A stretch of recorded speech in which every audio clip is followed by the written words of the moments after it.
A note to listeners. The following podcast contains content that may not be suitable for all audiences.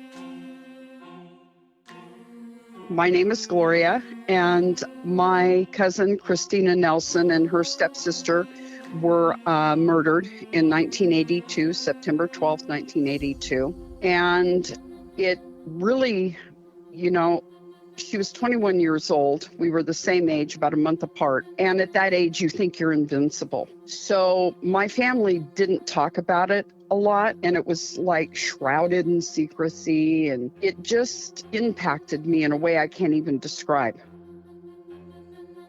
And of course, you're looking at somebody that is a potential serial killer. So once I had the name and I was, able to go up to Lewiston and get more information, it took off. I want answers. I still want answers, and I want justice for the 5 victims there in the Lewis-Clark Valley. It's also known as the Lewiston Civic Theater murders. How? This is what I don't understand. Like, she's town. at such a small town. She's at these people's house. She's there because she's best friends with the daughter. And she just vanishes and nobody knows what happened to her? That's crazy. You are listening to Partners in True Crime. We are your hosts, Rob and Cindy Dorfman. Hi, everyone. If you're enjoying the podcast, please leave us a review wherever you listen to your podcasts, even if it's one word. And please subscribe to our website, www.partnersintruecrime. Follow us on TikTok, Facebook, and Instagram to check out our weekly promos. We're also now on YouTube at Partners in True Crime. If you subscribe to our website, you'll be getting weekly emails from us and all kinds of promotions and things that we don't advertise on the podcast. We appreciate all the great reviews, so please keep them coming as well. Just go on to Apple Podcasts or Spotify, drop us a review, subscribe, and tell your friends about what we're doing. Also, feel free to take pieces of the podcast, share with others. Our goal is to get the word out to as many people as possible, so thank you. Also, we are currently looking into the case of another young victim in Oklahoma, which seems very suspicious. 8 months ago, on September 4th, Noah Presgrove was 19 years old when he was found dead on a highway near Terrell, Oklahoma. His family is still looking for answers to find out what happened in Noah's horrible death, and we are talking to them. In the coming weeks, we will be launching the What Happened to Noah Presgrove podcast, where we will go through the facts of the case with the family and try to help them find some answers. Check out announcements on Partners in True Crime for further information. Now in today's podcast, we have another crazy cold case to explore and another amazing woman who took the matter into her own hands. At least 5 victims went missing or were found killed near the Washington-Idaho border between 1979 and 1982. Christina Nelson was 21 years old when she was last seen. Brandy Miller was only 18 when she was last seen. Stephen PEARSALL was 35 when he was last seen. A couple years prior to that, a schoolgirl, KRISTINA White, vanished in Washington. None of these brutal murders have been solved.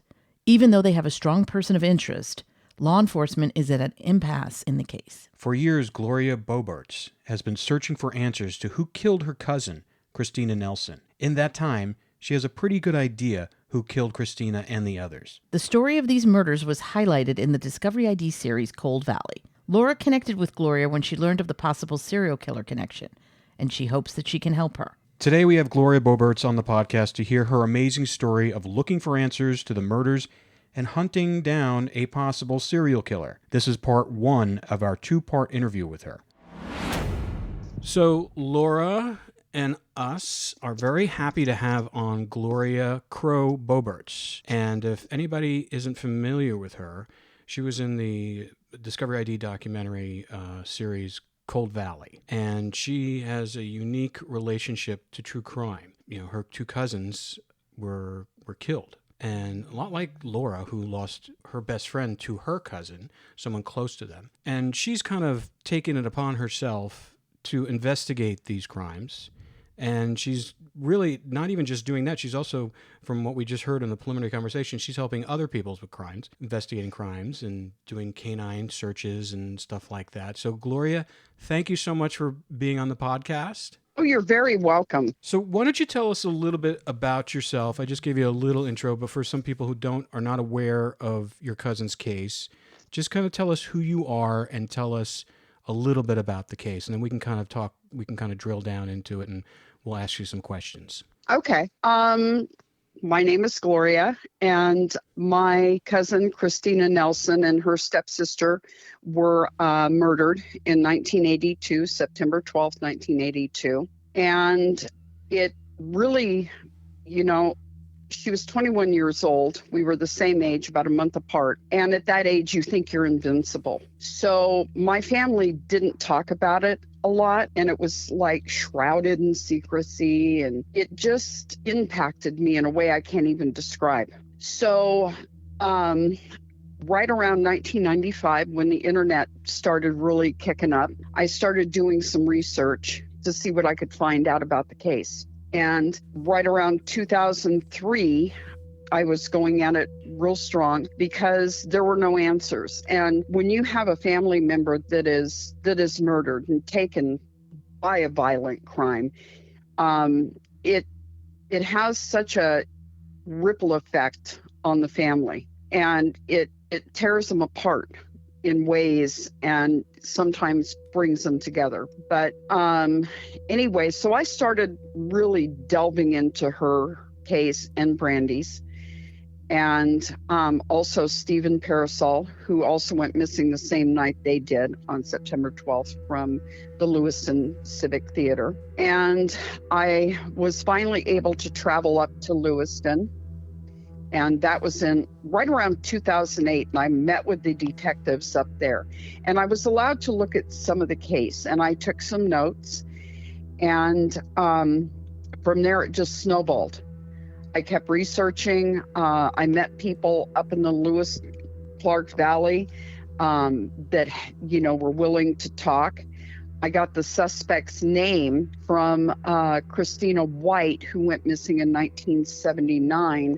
I got the suspect's name from her. And I can tell you it was the worst, best kept secret in the Valley. And I think a lot of it was just fear of getting involved. And of course, you're looking at somebody that is a potential serial killer. So once I had the name and I was, you know, able to go up to Lewiston and get more information, it took off. I want answers. I still want answers, and I want justice for the 5 victims there in the Lewis Clark Valley. It's also known as the Lewiston Civic Theater murders. And I don't know if I'm allowed to say the suspect's name. It's out there on the internet. If it's out there, you can say it. Yeah, you can say it. Okay. His name is Lance Jeffrey Voss. He's been attached to some missing persons. He's not only just my family members, but also a girl that was found down in Santa Cruz on the beach. She was in a mortuary, and he broke into the mortuary, and she was the only body in there. And so charges of you know, were brought against him for trespassing. And when he was arrested, he had a camera, a hunting knife, and a flashlight on him. And so what are you doing with all this breaking into a mortuary? So based on that, we're pretty sure he's a necrophiliac. He is attached to a 1963 case up in Chicago, Illinois. This was 8-year-old Diane Taylor. He was her YMCA youth camp counselor, and he was brought in and questioned along with like 14,000 other young men and other people. And they did quite yeah. Was that the one where he was in the picture of the crime scene? They roped off the crime scene and he was in the background of the picture? Yeah, he was, yes, he's walking away from the scene. He is the only one looking at the camera. Everybody else is looking down the alley where Diane Taylor was found. And pretty sure, you know, doing comparisons with his high school yearbook photos, that it's him. And that's been turned over to law enforcement, you know, to look at. But he is attached to her case. They have gone above and beyond,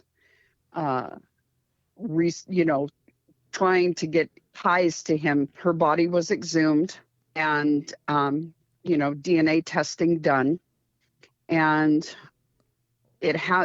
they came up with some samples, but not enough to make a genetic profile yet. Because DNA is the forensics are constantly evolving, and so there's still hope there. Anyway, that's we can trace his activity back to 1963. Wow. In 1972 is when he was caught breaking into the mortuary. And in 1979 is when Christina White went missing from Yeah. She was the 12-year-old on the bike, correct? Yes, okay. That's correct. And she went missing from his girlfriend's house, which is now his wife. Wait, when you say she went missing from there, so she was at his house? Let's just talk a little bit about the victims, because a lot of people don't know these victims and don't know the story. So the 12-year-old, what was her name? The one you were just talking about? Christina White. Christina White was 12 years old, and she was at the potential suspect's house. Yes, his girlfriend's house at the time. He also had a house, which was probably about 4 blocks away. And the theory is that he took her from his girlfriend's house and brought her over to the house that he owned, that was, vacant, because he was pretty much living with his girlfriend at the time, and put her there. Cadaver dogs have alerted at that house and a shed that's on that property. You can't do anything with that because, it could be, you can't prove it was Christina White or anybody else for that matter, because so many years have gone by. Mm-hmm. And what town is Christina? Go ahead, Laura. Well, Christina White. So she was the 12-year-old. I know she was at the girlfriend's house. Wasn't she there playing with his girlfriend's daughter, and she had phoned her mother saying she wasn't feeling well? Yes. She was coming home? Okay. Yes. Her best friend at the time, I'm getting ahead of myself, I'm sorry. That's okay. This is in ASOTIN, Washington. And her best friend was Lance's girlfriend's daughter. And so when they were there that day, her best friend took off and went to the fair because she was showing a horse. And that left Christina at the house with her best friend's brother, who was about 9 or 10 at the time. And then she just disappeared from that house? She just disappeared from that house. Wow. She was last seen sitting underneath a tree with a washcloth that was given to her. That is what her best friend's brother claims had happened. That's where she was last seen. And they never found her body? No, they have never found her body. Okay. And then this guy you're talking about that you mentioned, is he still alive? Yes, he is. So he's got to be in his 80s. He's 75. 75. So he was really he was young. He was young when he did this stuff. Yeah. Well, when he committed he's a suspect in the 1963 murder of Diane Taylor. He was 15 and a half years old. Oh, well, Laura, doesn't that make sense to you with the knowledge that you have about serial killers starting so young? But wasn't he the last one to see Christina White? Like he said, she left the house, or didn't? There was the last encounter with her at that house, right? Right. Yes. Yeah. According to her best friend's brother, she was there. She also called her mother from the house, and her mom said, get a wet washcloth, put it on your neck, and I'll watch for you to walk up the street. And she didn't, and Christina never showed up. And there's never been a straight answer if... How? Like, this is what I don't understand. Like, she's at such a small town. She's at these people's house. She's there because she's best friends with the daughter. And she just vanishes and nobody knows what happened to her? That's crazy. And they did searches. The parents were, cleared of it fairly early. there was a fair going on in town. There were rumors that, carnies abducted her. And that's never come to any kind of, it's just kind of like rumors. She had I can't remember. She might have had her bicycle with her. She did have her bicycle with her. And that's never been found either. Oh, well, see, and that was the Schwinn bike. Yeah, see, that's the thing. Someone took her and her bicycle and made her disappear. And it's a little too coincidental that this man who's already been a suspect in 2 other murders is hanging around this house. Right. And he also wanted to be part of the search. He didn't want them to go down I think it's Asotin Creek. He was leading them other places. He talked to her mother, Betty White, and he had a towel around his neck. She said she's since passed, but she said she would never forget that. And it's, it was like he was announcing it, but he was not. So wait a second. So he was telling police where to look for her? Yes. And then he had the audacity to put a wet cloth on the back of his neck as her mother had told her to do.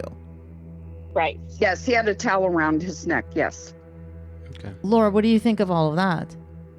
I mean, it's just like blatant in your face. It's sadistic for a mother to see that. But they enjoy that sadism. That's what they want. They want to make them... Well, look at Norris. He wanted to call Cindy's grandmother and say she's dead. I mean, they get off on this kind of stuff, inflicting the pain on the families, And wasn't it Christina White's dad who, didn't he do the full search? Like he even got helicopters too? Yes. He went all out searching for her. And why was he involved in the search to begin with?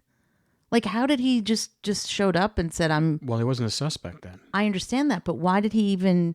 Wasn't anybody suspicious of him?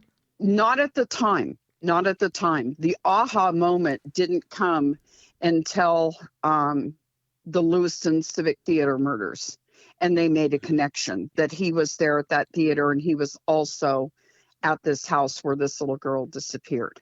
And it's like, okay, this here's is the guy. He's the last person to see all these people alive right before they're killed. Yeah. And then what was the time span between the 2 murders? 1979 and 1982. So 3 years. There was another murder, and I've talked to Laura about this at length. It was 1981, Kristen David. She went missing off of Highway 95 coming down out of Moscow, Idaho. And that was on, I believe, June 27th. Her body was found in the Snake River on July 4th by a fisherman. And people saw a brown van in that area when she disappeared, when Kristen David disappeared. And what's different about Kristen David is she was dismembered.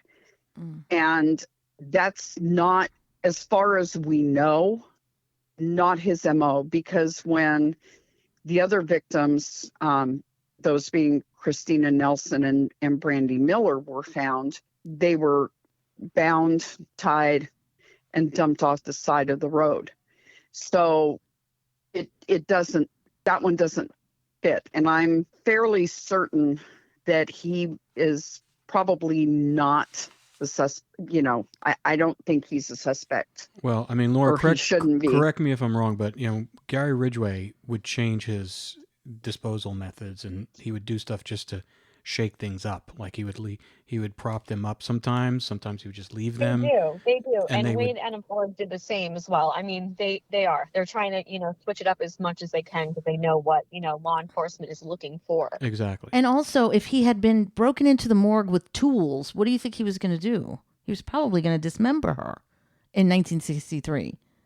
Well, he had a camera and a flashlight, and I would say he's into photography. I think he likes pictures, to take pictures of the victims. I don't think he would have, and this I don't know, I'm assuming, and I don't like to do that. I think that he being a necrophiliac, or what is believed he is a necrophiliac, he wants those pictures of them and posed.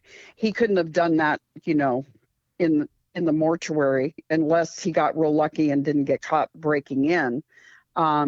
He did say to the owner of the mortuary that he wanted to see his girlfriend one last time. Now, that has never been verified by law enforcement. It is just something that the owner's daughter told Detective Jackie Nichols during the filming of Cold Valley. Got it. All right. Well, let's talk about the case and what law enforcement has done so far. Well, wait, before we get to that, let's talk about your relatives, your cousins who were murdered, and what... Can I just back up a little bit? Because I wanted to say, isn't there a connection to Voss with the second victim who was dismembered? Wasn't there some type of connection with Voss? She did some seamstress work at the theater. So yes, there is a connection between him and her through the theater. How many victims are from the theater? 4. 4? And this town is how big? It's tiny. Well, ASOTIN, which is over in Washington, is a very small town. If you want small town Americana, that's it. Population, maybe 1,000. Wow. If that. Lewiston has grown quite a bit. Probably at the time, I think now the population is 40,000, but back then it was fairly small. It's grown quite a bit. Sorry, That's my okay. cat's rubbing up against my German Shepherd's teeth. That's okay. No fear. Exactly. So anyway, yes, a small town like that, and everybody knows everybody, at least back in the day. And the theater people were a tight-knit group. And so when I started asking questions like, can you describe what Lance Voss was like? 9 times out of 10, I got the words odd, eccentric, different, he's creepy. People have come forward and have told me that he has chased them. Can this be verified? No, but it's worth taking that nugget of information and storing it away. Yeah. Because you start getting these stories over and over and over again. You start going, okay, there's a possible pattern there. He's very blatant about it, but Skeptical about custom beauty? I get it. My feed is flooded with customize this, personalize that. Everybody's promising to fix my split ends, my dry skin, and my fine lines. And you know that all these products I buy, none of them have worked. Lots of products she buys. But now I'm so excited because I get to share this with you guys. We have partnered with pros, and when they say custom, they actually mean it. It's not a gimmick. Your formula does not exist without you. And each and every bottle of Prosed custom hair and skincare is made to order, personalized with a unique blend of naturally powerful and proven effective ingredients to meet your needs. They have this in-depth consultation that analyzes 80 factors for a complete view of you, your life, and your beauty goals. Wow, that's a lot. And they get personal. Pros gets to the root of the problem. They cover everything from your diet, concerns, to exercise and stress, to uncover what's impacting your hair and skin health. I love the fact that they even asked me for my zip code to assess the hard water, because that's a terrible problem in my neighborhood. And how, oh my God, Hard water. right? We have really bad hard water. Really bad. So, and then they also tell you how this impacts my hair and my skin. And then they recommend an entire routine of truly personalized products that were not created until after I placed my order. So there's nothing pre-mixed, nothing off the shelf. And I know this from experience that their one-of-a-kind formulas equal 1 in a million results. Since I switched to Pros, my hair is shinier, stronger, fuller, and my skin is not dry. And I live in the desert. And everyone is noticing. Yep, I noticed. You look fantastic. Thank I you. can definitely see how Cindy's hair has grown so much since she has been using Pros. But don't just take our word for it. In a third-party, double-blind, dermatologist-supervised controlled clinical study, the gold standard in research studies, Pros proved personalized works better than off-the-shelf alternatives. Try it for yourself and get the healthiest hair in 30 days or your money back. Pros is so confident that you'll love the results that they're offering our listeners an exclusive trial offer so you can see the difference custom care can make. You gotta try it. 50% off your first subscription order at pros.com/PITC. That's pros.com/PITC for your free consultation consultation and 50% off your one-of-a-kind formula. Pros.com/PITC. Christina, my cousin, and Brandy, the night they went missing, they were walking down to the Safeway store. And he was at a place called the Red Baron, and he admits to being there. And so the Red Baron is right in the path of Safeway. So chances are that's where he met up with them.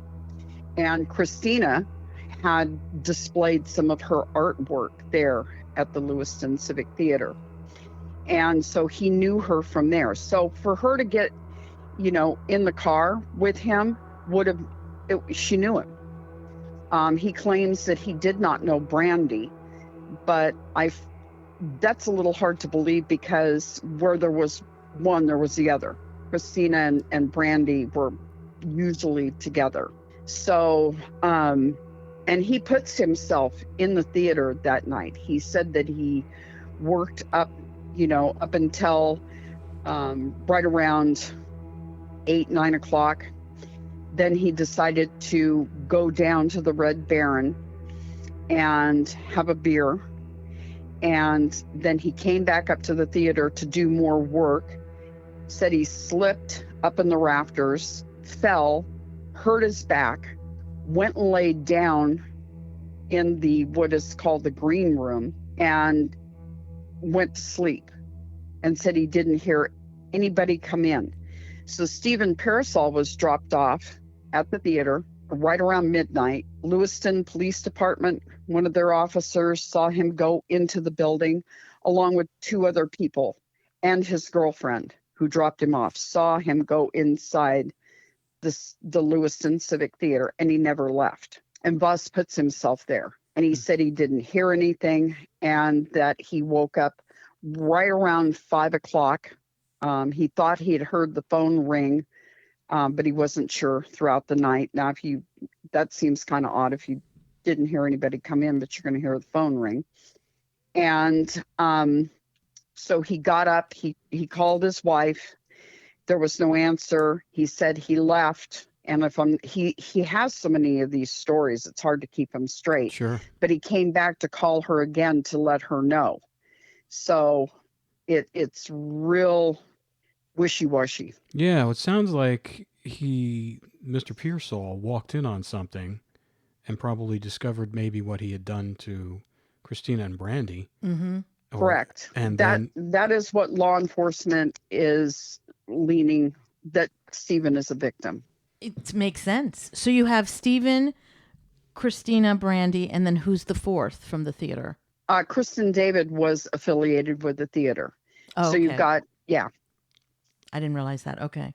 So those are the 4. So, I mean, Laura, can't they do some DNA testing at this point? Because they only have 2 of the victims. Yeah. Because Stephen has never been recovered. No, I'm sorry. So 3 of the victims, 3 girls have been recovered, but not Stephen. Right, Gloria? Correct. You have Kristen David, Christina Nelson, Brandy Miller. They have all been recovered. Christina White and Stephen PEARSALL remain missing. And then where were their remains found? Where did they find your cousins? 35 miles outside of Lewiston off of Highway 3, just outside of Kendrick, Idaho. How long after? Almost 2 years. They were found in March of '84. Oh my God, your poor family. So when the girls didn't come home, what happened? Well, the family started looking, and then Christina's boyfriend at the time found a note on the door saying we went down to Safeway to get, to get some stuff, and he was supposed to meet her later on that night, and he fell asleep and didn't meet up with her. So the next day he goes to her house, he sees this note on the door, and then she didn't show up for work. She was working at Skipper's, and that was really unusual for her. So the family came up and started looking, and of course, they just thought they had taken off, just to go have fun, which was totally out of Christina's. She wouldn't have done something like that. She was going to school. She was, 4.0 student, You know, she had a good grade point average. She was serious about, you know, getting her schooling done. And, you know, she was just a reliable person. Brandy, you know, she's kind of like, she had turned 18 3 days before she disappeared. So there's not much history of her. She did some babysitting. She lived with somebody. She had a little apartment that she shared, and she would always go down to Christina's, and they were always together. But there's very little known about, you know, Brandy. She had a boyfriend at the time, and she talked to him that night. It was right around 10 o'clock, if memory serves me correctly. And he never heard from her again. Wow. Horrible. That's crazy. So how did they end up finding them 35 miles away? Well, it's a man named, he was a kid at the time, and his name was Marvin Mead. And he was picking up cans along the highway there, and his hat blew off. And it went down the hill, and he went chasing after it, and he saw what he thought was a deer skull, but it was a human skull. Oh. And so, you know, he went and got his friends. They looked at it, and then law enforcement was called in. And the newspaper, I believe it was the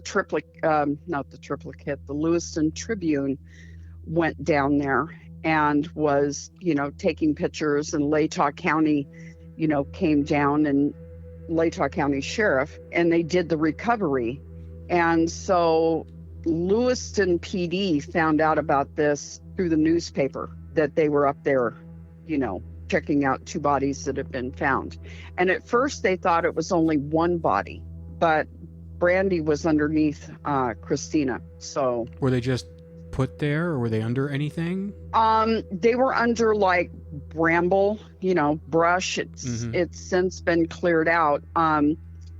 They were bound together by ropes that are very similar to what is in the Lewiston Civic Theater. And it looks like they were just, you know, thrown off the embankment. Now, when this happened, there was road construction going on. So you can see that the road, the highway, the original one, was a lot lower than the one that is there now. You can see the cut in the hillside. They were off the embankment. I believe it was like 85 feet down. The skull was about 50 feet away from the bodies, which that's normal for animal activity, moving it around and such. Yeah. One of the interesting things about this, though, is there were no shoes. So I kind of have a thought that they weren't dumped that night. You know, you would have gas. If you're a necrophiliac, you're going to want to spend some time with these victims. Now you throw in Stephen PEARSALL, that's a cog, you know, that's something that shouldn't have happened. Yeah. So I think the girls were probably placed somewhere, Stephen PEARSALL disposed of, and then he could do what he wanted with the girls. And if he was posing them or dressing them, you know, you're going to take shoes off here, and it's going to be hard to get those shoes back on. Yeah, and they also he doesn't want them running away. That's why I take the shoes too. And they're probably they probably died in the theater. So when he put them in the vehicle, they were probably already deceased. Was the medical examiner were they able to tell cause of death? They believe it's strangulation. Brandy's hyoid bone was broken.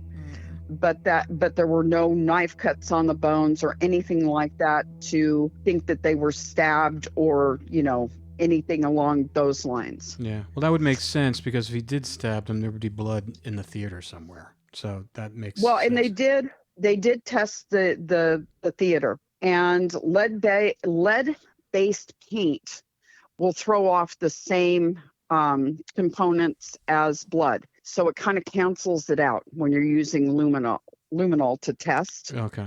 Yeah. And, you know, the bones, most of them were bound, and there was nothing to, like I said, indicate that there was any stabbing or anything like that done. There were no cuts on the bones. They weren't dismembered. They were still tied together on top of one another. Well, but not having shoes, you should have, there should have been at least one or two shoes found. I know animals will drag things off, but that's a little bit odd.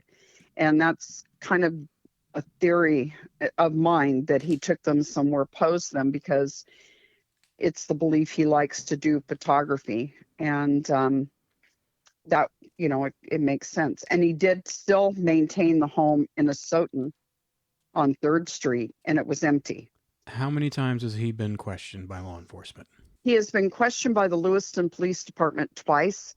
First, when the girls disappeared, and then after their bodies were found. All right. So, Gloria, how many times was this guy questioned by police? Twice. And what did he say? There were, from what I hear, there were inconsistencies in his stories. Was he ever given a polygraph? Was he ever given a polygraph? He refused the polygraph. He said that those can be deceiving, and that he had to take one when he worked for Circle K in Melba, Idaho, and that he failed it. So we didn't trust them. Why did he have to take one for Circle K? Exactly. Unknown. He worked there because... I usually it's just for like security jobs. I mean, people who aren't guilty are more than happy to take a polygraph. Exactly. Absolutely. He refuses to give his DNA.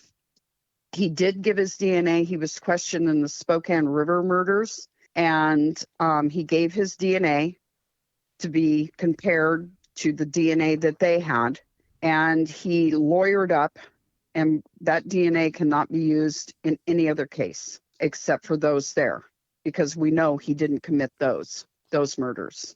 But Laura, if they believe that he's a suspect, aren't they able to request DNA from him? Well, you would need probable cause, which I would suspect you could get. I mean, he is the last man to see, 4 people and at the theater where at the theater where he's active. Right.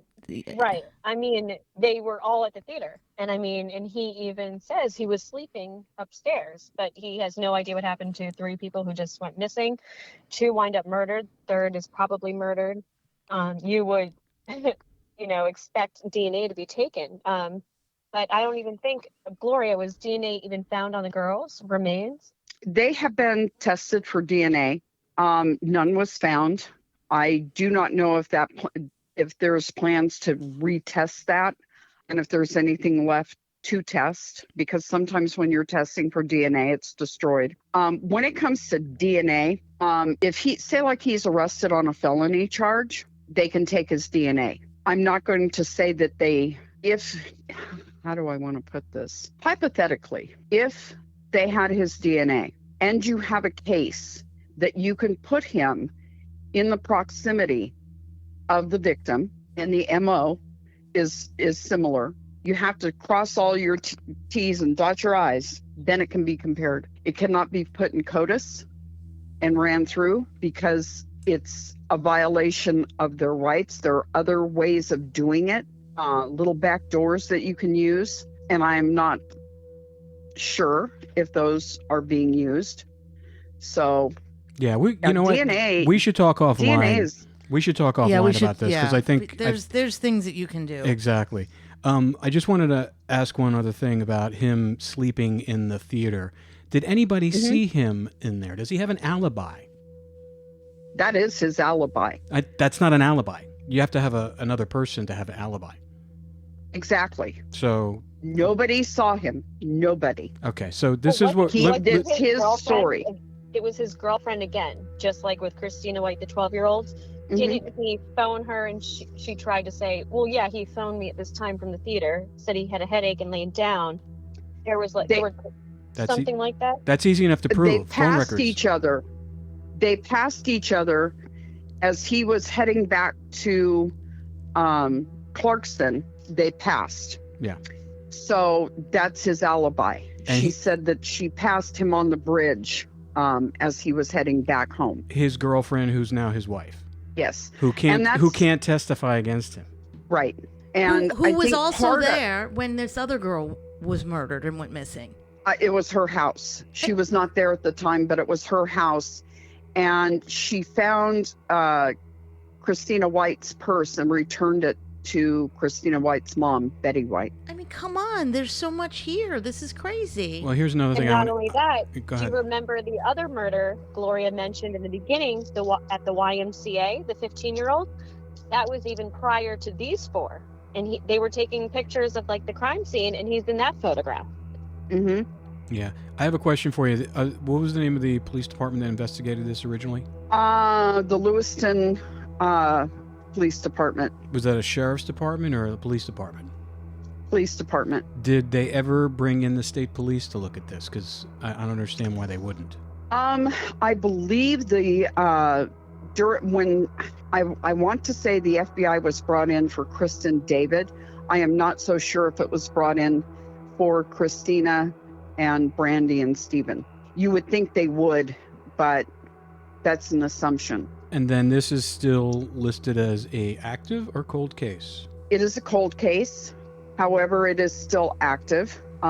You have to keep pushing, because if you don't push and keep putting fuel on the fire and keep getting that circumstantial evidence, then it will go cold. I refuse to let it go that cold again. Yeah, well, here's the thing. I mean, they have, they should, with active cases, that you won't be able to see information. Cold cases, they'll be more apt to release some information. Where are they at in that respect? They have, as you saw in Cold Valley, there were some things that were released. And yes, you're right. You can see more with cold cases than you can with something that's very current. They're playing it. I don't deal with the Lewiston Police Department. I did. And then I met Jackie Nichols, and any information or anything like that goes to her. She is like the point person for the cases. Okay, and she was the police officer that's in the Cold Valley. Yeah. Yes. Okay. Yes. So she's And actively working it. She's actively working it. Yes. Well, at least someone is. And then, if it wasn't for her and her listening and, going above and beyond what she, should do. She's done this on her own time. She'll go out and look. We've gone out to places, just to check them out. And, I'm not faulting the Lewiston Police Department, and I realize that they're shorthanded, but she goes above and beyond. She's true law enforcement. Yeah, well, you can't really fault a small department like that to deal with like a quadruple homicide that's happening in an area kind of out in the middle of nowhere. I mean, they're just not right. They're not equipped to handle those types of cases. That's why I was, because this was within a 2-year period or 3-year period, right, that you have 2 major disappearances, which more than likely were homicides, and we know they're homicides because you found the girls, you just haven't found the man. But it just, to me, I would, and I'm sure that you said the FBI came in, it just doesn't make sense that even if he did lawyer up, the fact that his alibi is very weak, and he has suspicious behavior. People have told that he's weird. He refused a polygraph. And then the whole DNA thing, it can't do. That doesn't sound like someone who is innocent. That sounds like someone who's trying to cover something up. And the fact that he's also made up this story that he hurt his back and he's laying down in the theater, but no one saw him and he fell asleep, and it smells. It smells big time. And people have been convicted for way less. Well, yes, the circumstantial evidence that there is so much of it.